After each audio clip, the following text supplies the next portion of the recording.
सासूबाईंनी अचानक कॉल केला आणि घरी बोलवलं. म्हणे पाहुणे आलेत. मग काय शॉप बंद केलं आणि पटकन घरी गेले. तर बघते तर काय माझ्या नणंदबाईंच्या सासूबाई आणि माझे भाचीसाहेब आलेले होते. मग चला म्हटलं आता स्वयंपाक तर करायचा आहे, पण नेमकं घरात बटाटे कांदे संपलेले होते आणि काय करावं काही समजेना आणि भाजीलाही जाता येईना कारण घरात पाहुणे आहेत. मग अशा परिस्थितीत काय बनवावं हेच लवकर सुचत नव्हतं. मग मी आज काय केलं हे बघण्यासाठी हा व्हिडिओ पूर्ण नक्कीच बघा. हाय हॅलो नमस्कार मित्रमैत्रिणींनो, मी प्रिया. मी पुन्हा एकदा आली आहे तुमच्यासाठी तुमच्यातलंच काहीतरी घेऊन. आपल्यातला हा विषय नेहमीच होतो. कधीही घरी कुणीही अचानक येतं आणि आपल्याला स्वयंपाक काय करावा काही सुचत नाही आणि पाहुणे घरी आल्यावर अशा परिस्थितीत आपल्याला पटकन भाजीलाही काही जाता येत नाही. मग अशा परिस्थितीत काय करावं जे सगळ्या गृहिणी करतात तेच मी केलं. म्हटलं चला आता वरण भात तर नॉर्मल आपण करतोच. मग बटाटे होते आणि बटाटे ह्यांनी आणले येताना ॲक्च्युली संपलेले होते, पण ह्यांना ऑफिसवरून येताना बटाटे आणि कांदे मी आणायला सांगितले होते आणि मग ते घेऊन आले आणि सोबत आंबेही घेऊन आले. ते बघू शकता तुम्ही नंतर बघा साहेब किती आंबे घेऊन आले. सांगितले होते किती आणि हे भरपूर आंबे घेऊन आले. ऑलरेडी घरात खूप आंबे पडलेले आहेत आणि त्यात हे अजून मुलं नुसते आंबे खातात. मग एखादी गोष्ट खूप प्रमाणात खाल्ल्यावर त्यांना त्रास होतो, पण काय कोण ऐकणार. आवडतं मुलांना तर आणायचं. असो, मग अशाच पद्धतीने म्हटलं आता बटाटे आणले तर बटाटे आणि वाटाणे ऑलरेडी मी फ्रीज करून ठेवलेले होते तर ते होतेच घरामध्ये. मग वाटाणा बटाट्याची भाजी करायला घेतली. अशा पद्धतीने वाटण केलं आणि कांद्याची फोडणी देऊन ही भाजी केली. बघू शकता छान अशी ग्रेव्ही आहे. सासूबाई बोलल्या होत्या साधी सिंपल भाजी करायची नाही, सो म्हटलं थोडीशी ग्रेव्ही धरून करूया, म्हणून अशा पद्धतीने मी वाटाणा बटाट्याची भाजी केली. ऑफिसवरून येऊस तर मी वरण आणि भात केला होता. भात याच मी थोडासा वेगळा केला, म्हणजे फोडणीचा जिरा राईस करावासा वाटला म्हणून मी जिरा राईस बनवला होता. तोही तुम्ही नंतर बघा. छान फुलला होता, मस्तच मोकळा भात झाला होता आणि सगळ्यांना खूप आवडला.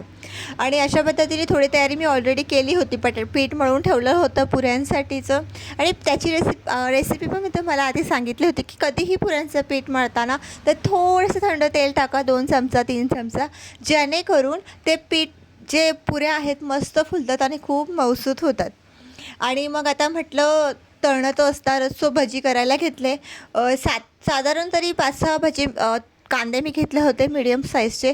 ते आधी साफ करून घेतले आणि नंतर ते कापून बघू शकता 2-4च मिरच्या टाकल्या, कारण माझ्या घरात लहान मुलं आहेत आणि लहान मुलं आमची काही तिखट खात नाही. सो मी त्याच्यामध्ये 4-5 मिरच्या टाकल्या आणि नंतर पीठ जे आहे ना सम्राटचं, जे बेसनचं आपण घेतो ते फर्स्ट आपण असंच न टाकता एकदा चाळून बघा. कारण जेव्हा पण आपण चाळून पीठ यूज करतो ना, जे गुठळ्या होतात ना, गाठी होतात ना पिठाच्या भज्यांमध्ये, त्या राहत नाही आणि मस्त फुलतात भजी आणि मऊसूत होतात, खूप छान लागतात.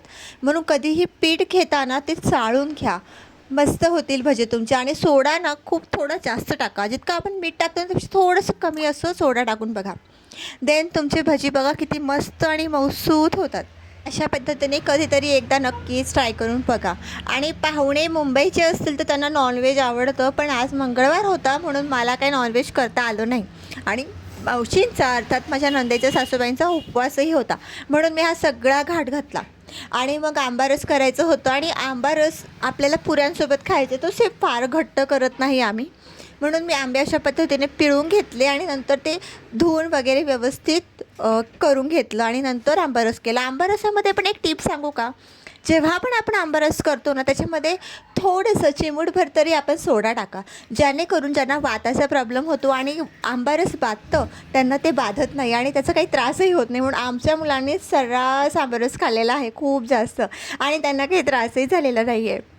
आणि मग अशा पद्धतीने कुरड्या पापड वगैरे पण तळून घेतले, कारण पाहुणे आल्यावर ह्या सगळ्या गोष्टी आपण करतोच. आणि नाशिकची मंडळी, सो हे तळणं मळणं आमच्याकडे नॉर्मली होतच असतं आणि तळणं मळणं मुलांनाही खूप आवडतं. कुरड्याही खूप आवडतात म्हणून कुरड्या आम्ही आज जास्त काढल्या आणि त्या पण मुलांनी लवकर संपवल्या होत्या. नागलीचे पापडही तळले. नागलीचे पापडांनी मस्त चव येते तोंडाला, सो घरातले म्हटले की नागलीचे पापड ही काढ थोडेसे, म्हणून तेही काढले.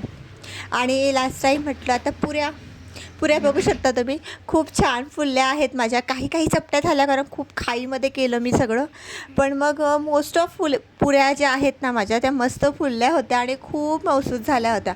आणि एक मेन पार्ट म्हणजे तर त्याच्यामध्ये तेल राहिलेलं नव्हतं. अशा खूप कोरड्या पण नाही, पण नॉर्मल, खूप तेलकट पण नाही झाल्या, मस्त झाल्या होत्या पुऱ्या. आणि अशाच पुऱ्या आवडतात सगळ्यांना. तुम्हीही ट्राय करून बघा. तेल नक्कीच थोडंसं टाकून बघा आणि पीठ थोडंसं घट्टसर मळा. छान होतील तुमच्या पण पुऱ्या. अशा पद्धतीने मी केल्या आणि नंतर भजी पण काढून घेतले. त्यातलं थोडंसं पीठ मी नंतर ठेवून दिलं, कारण खूप भजी निघाले होते. एवढं पिठातून पूर्ण ताटभर भजे निघाले, कारण तेच सोडा आपण जास्त टाकला होता. नॉर्मल टाका, म्हणजे खूप पण नाही टाकायचं आणि जास्त पण नाही कमी पण नाही टाकायचं. नॉर्मल मीडियम साईजमध्ये जर टाकलं तर नक्कीच त्या खूप छान फुलतात आणि तेल पण फार नाही सुटत त्याच्यामध्ये आणि छान मऊसूत लागतात. आधी फास्ट करून गॅस, नंतर मीडियम साईजवर, नंतर परत फास्ट करून, अशा पद्धतीने मी त्या फ्लेमचा अंदाज घेऊन मी ते भजी काढलेले आहेत. आमच्या घरी थोडेसे पिवळसर आवडतात. पाहुण्यांमुळे मी ऑलरेडी लालसर काढले की त्यांना आवडतात म्हणून. पण नंतर सासूबाई आल्या आणि त्यांनी सांगितलं की मला पिवळसर हवेत. मग पुन्हा जे अर्धे होते ते मी पिवळसर काढले आणि अर्धे आहे थोडेसे डार्क फ्राय केले होते. काय करणार, प्रत्येकाची आवड तर आपल्या लेडीजला जपावीच लागते आणि हेच तर आपलं आयुष्य आहे. सगळ्यांच्या आवडीनिवडी जपत जपत आपण स्वतःलाच कुठेतरी विसरून जातो.